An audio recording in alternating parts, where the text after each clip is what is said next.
All right, today is the day about exponentials. Why? Because we're going into logs tomorrow, and exponentials are all about logs, and logs are all about exponentials. So we got to remember what an exponential is. This is because it's got an x in the exponent. The first three questions on your worksheet today are just going to ask you, is this an exponential? Is this an exponential? Is this one an exponential? And all you got to look for is, does it have an x in the exponent? Now this, for instance, has an x in the exponent, but it is not an exponential because it's only supposed to have an x in the exponent. You can't have an x here and... Okay, that's not exponential. Can this be an exponential? Yes, it's got an x in the exponent. And in case you forgot, these are parent functions. So let's see what the mother function is. It's like that. How about the one that's the 1/2? How about that one? Now, think of that as a stretch or a shrink. It's a whole different base, and therefore it's not exponential growth. What is it? Exponential decay. That's the kind like that. It starts out going kind of steep at the beginning, and then it levels off, and it's pretty flat at the end. It's like if you had $1 million, and then you had somebody investing it who was terrible, and they made you lose half your money, and then you lost half of it again, and then half of it again. You're eventually losing less and less money because you have less and less money. So it goes down like this. It never hits zero, though. If he always cuts it in half, there's still some left. Yep, you still have a penny then. She takes half of it. Okay, so anyway, that's an exponential graph. What if I change it to a b to the x? That is the general form for an exponential. Write it down. You'll need to know it. One of those things that you're going to have to stick numbers into and solve. This is just as important as this one in the old days when we gave you this, y minus y sub m times x minus x sub 1.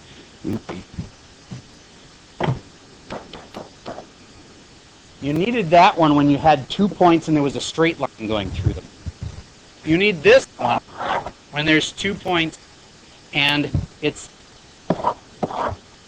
like this, an exponential. Or okay. Now, this is the starting value.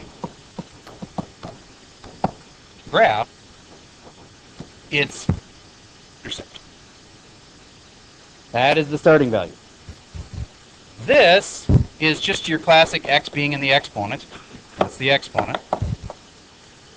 And that one right there is the base.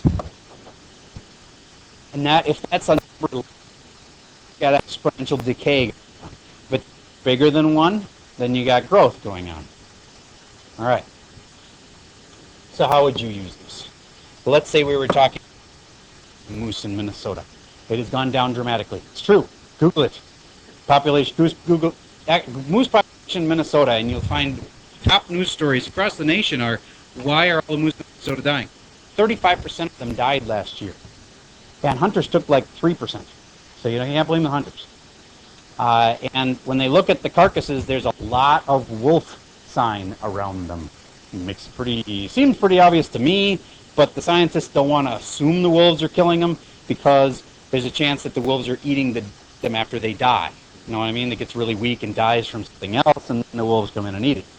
So it's hard to really blame the wolves, but if nothing else, the wolves are enjoying the feast afterwards. Yes? Moose are extremely strong, and I mean their kicking power. So moose will, if you have a pack of wolves attack a moose, it's very likely the moose will kill at least one of them. So you can imagine you're the wolf, you're going to be a little nervous attacking the moose if there's. So they usually are going to go for easier stuff. I mean, wouldn't you rather go after the deer? I mean, they can't really even hurt you barely. They're a little faster, but it's basically like trying to go after a tank when you could go after a car. You know, it'd be a lot easier to take out the car. So anyway, bottom line is that moose can defend themselves, especially with kicking, extremely. And they got the big back to it. They can do major damage swinging their head. All right, so here is the moose population right now. here is decay, and I'm not just going to put 0.5 because that would mean a little too simple for them have gone away. But if I'm in a get it like this, that's 35%.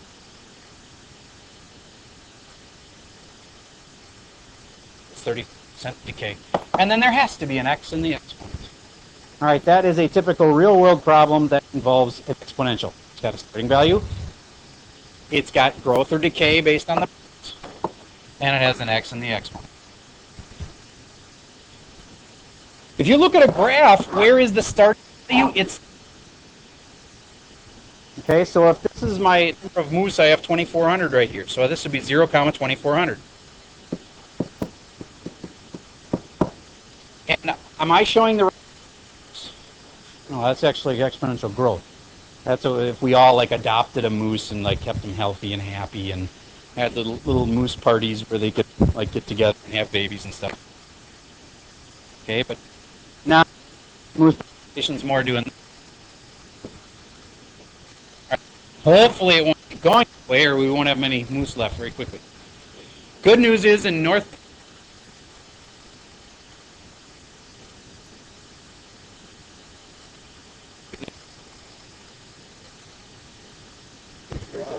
What? That's true. But when it gets down to a half of a moose, you're in trouble when it comes to the population in the long run, or even one moose. Okay. So, next kind of problem I'm sure you can handle is if they.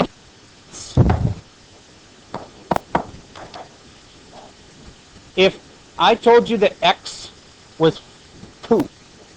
Now let's be doing a simpler number. Just x is 1. Can you do it in your head? Yeah. You stick 1 right there. There's a little section on your sheet just as easy as that. Just stick the numbers in and see what you get.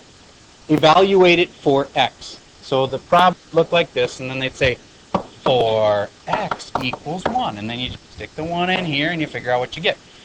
What is interesting, though, is if you put in 0, that's an important point. X equals 0 makes this a 0, which makes 0 equal to 1. And why is that cool? Because that's the starting value. X equals 0 gives you the value.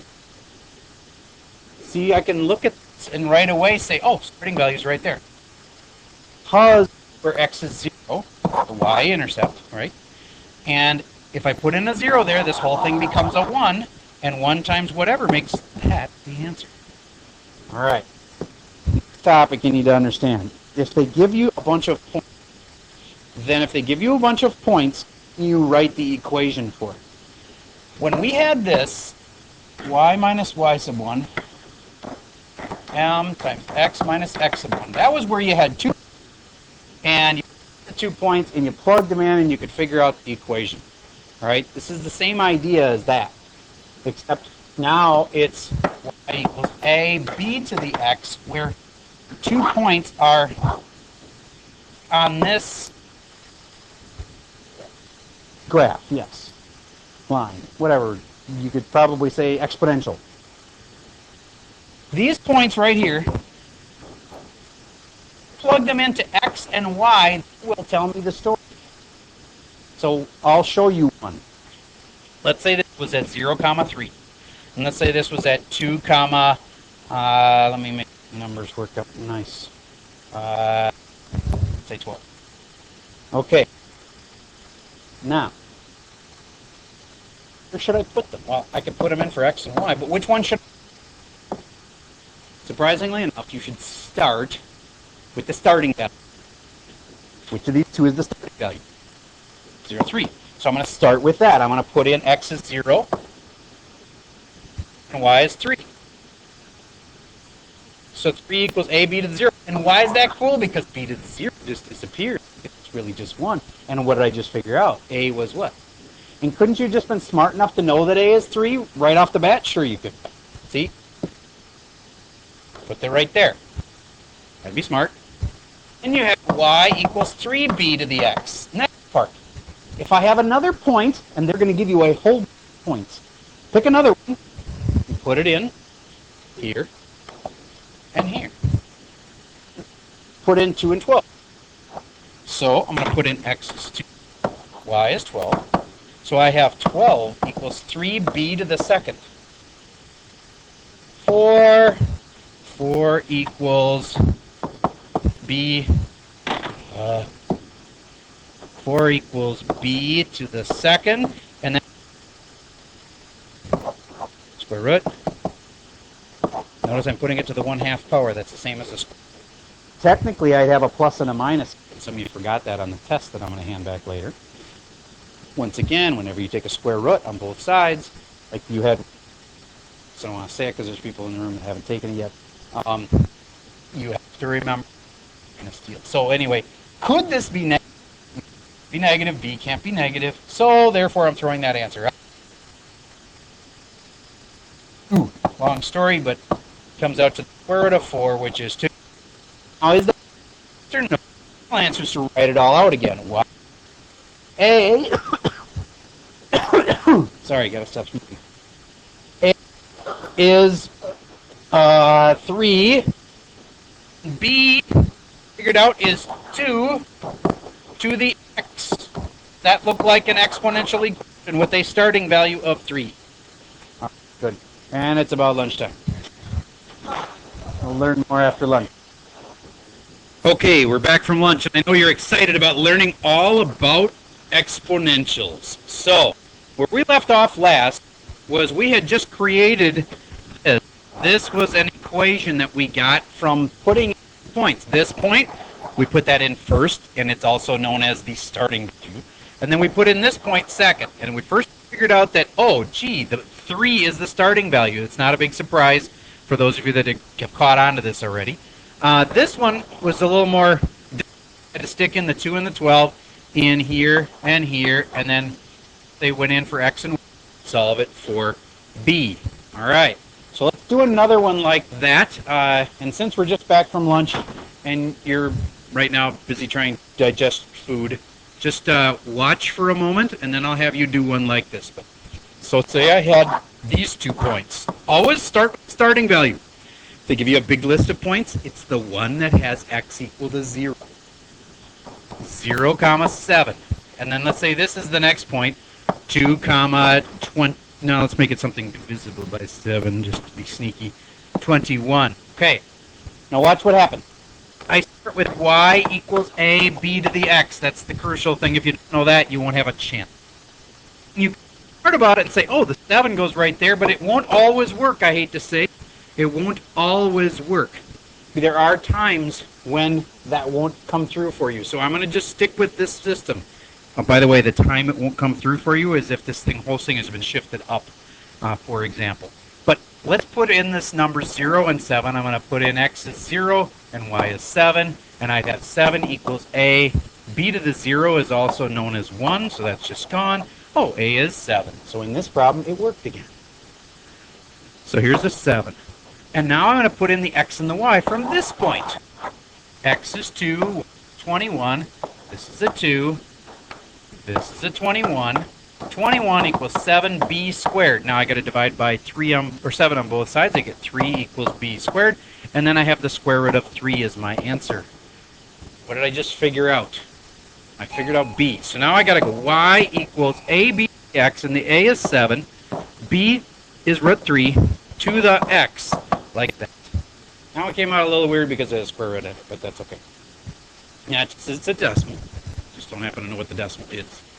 It's got an x in the exponent. That makes what? Exponential. All right, last thing you need to learn before I can set you free on your worksheet is if they give you a graph in the old days like this, you'd know, oh, and when they do this, you'd know, oh, they moved it 3 to the what?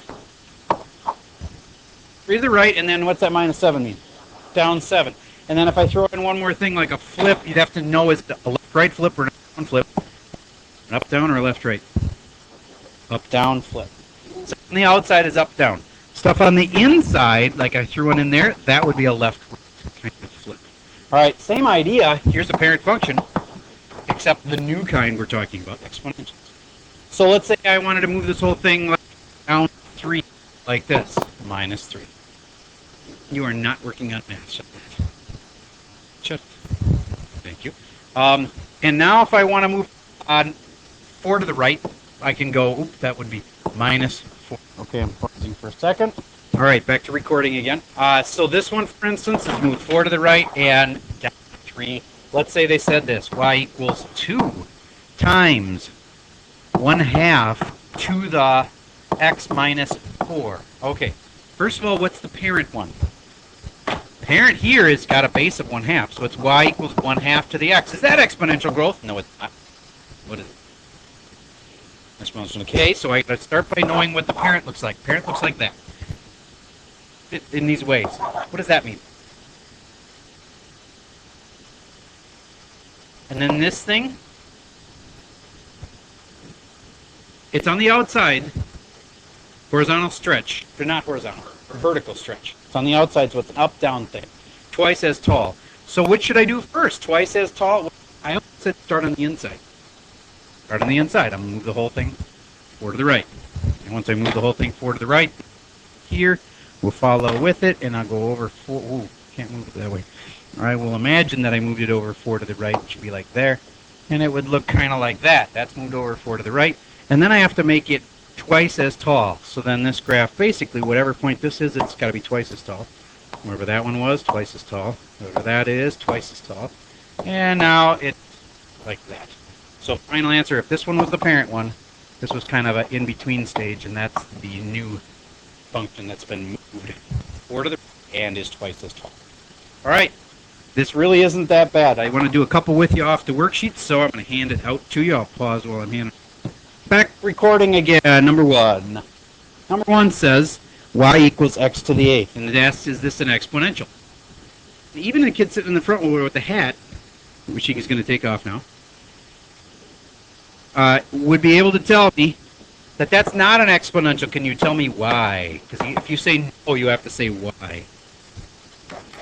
It is not an exponential. Because why? Doesn't have a what in the what. Yeah. No x in the exponent. If you're really good, you double dot your I's. Okay. Moving on. Number 4. Number 4 is a different kind of problem. And it says 3 times 5 to the x. That looks like an exponential with a starting value of 3. But what do they want? They want to know, what is it if x is 0? That's what they're trying to say there. It says 4x equals 0. You just stick in a 0 right here. You figure out the answer. That's all there is to that kind. They're very easy. Moving on to 7 and 8. Number 7. It says f of x. Well, it's referring me to the graph on the right. Notice that's a giant collection of points. X and a y, and I'm just going to do the one for f of x. So that'd be negative 2 comma 6, not an important point. Negative 1 comma 3, not an important point. 0 comma 3 half. Why am I going to say that's an important point? Because x is 0, and therefore it's the what? The starting value. So if I'm writing an equation for this puppy, you know how they always go like this, a, b to the x? It's starting value. What is my starting value? Look at it right there. See it? 3 over 2. And then I go b to the x. Now, I figure that out. If I would only tell me one other point, well, they already have. And we could even go farther on our list. It says 1 goes with 3/4 on the worksheet. And it says 2 goes with 3/8. If they would just give me one other point, well, the best other point they can give you is that one. Because that's where I'm going to put in x is 1 and y is 3/4. I'm going to put in x is 1, I'm going to put in the y is 3/4. So I'll have 3/4 equals 3 halves times b to the 1. Why is b to the 1 smart? Because b to the 1 is just b. And so then it's pretty much almost solved. You just have to multiply both sides by 2/3 or divide both sides by 3 halves, and you'll get your answer. But value, that was this one. Starting value is this.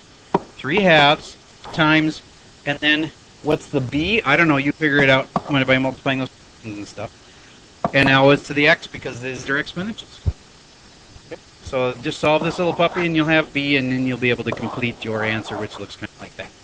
That's how you do. I've got you partway down to 7, and then you do number 8, which is a lot like it. Remember, start with the starting value.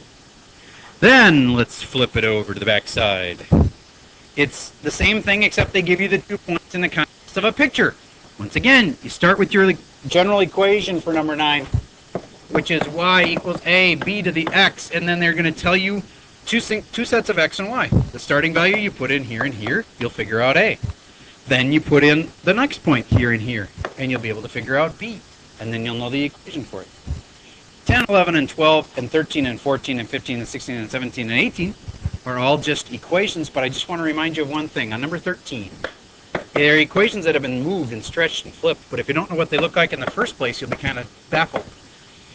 Y equals 3 to the x. I know I haven't ever done that one for you, but it's just like y equals 2 to the x. It's just a little bit steeper, that's all. Okay, so there's the parent of them all for the 3 to the x ones. How about for number 14?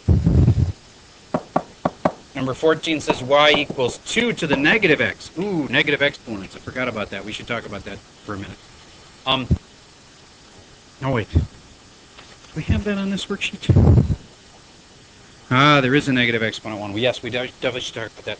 This, I would turn to this one as y equals 2 to the x. It's just been flipped. It's on the inside, so it's a left-right kind of a flip. So on number 14, you have to know what the parent looks like. 2 to the x just looks like this. And it's just been flipped because of the negative. It's been flipped left-right. Okay, so then I think that one ends up looking something like that. All right, now let's go back to last year. You learned how to do this, and you need to learn it now. 27 to the 1/3 power. Fraction exponents can't be allowed to confuse you. They're really not that hard. That's the root part. So just cube root of 27, which is 3. Why? Because 3 times 3 times 3 makes 27. So the answer to this is 3. By that same logic, then, can you tell me what the square root, or otherwise known as the 1/2 power of 5 is? 5, because it's the square root of 25. Do you get how those are roots? So the fraction ones are roots. So let's do one more like that. 125 to the 1/3 power. What would that be? Good. Because 5 times 5 times 5 makes 125. All right. The next thing you need to get is, what if they put it just to a negative power? Nope. A negative power means 1 over whatever the answer would have been. So ignore the negative for a second and 2 to the 1, which would be 2. And makes the whole thing flip. So the answer is what? 1 over 2. All right. This is important because on this part of the test you want to have a calculator. So when they ask you to do something like this, let's say it's 6 let's make it a number you could 16 to the negative 1/2 power. You need to be able to go, okay, 1/2 means the root. So what's the root of 16? 4, but 4 isn't the answer because I haven't done the negative yet, so 1/4. See how that works? All right, so when they ask you to do 4 to the negative 3/2 power in the worksheet today, you're going to end up coming to the problem. You have to be able to do all 3 parts. This is flipping it. That's taking the square root of it. So what's the 3? Cubing it. And so, choice. You can either do 4 to the negative 1, and then to the 1/2, and then to the 3rd. That'll work. Or you could do it in a different order. You could, and this is the smart order, by the way, always make it smaller before you make it bigger. And the last step you do is the flipping.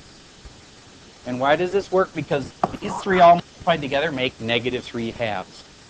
I just broke it into 3 parts. So what's the square root of 4? Say it. 2 cubed is 8. And then this last part, the flipping, 1/8. Get that? All right. You have to be able to handle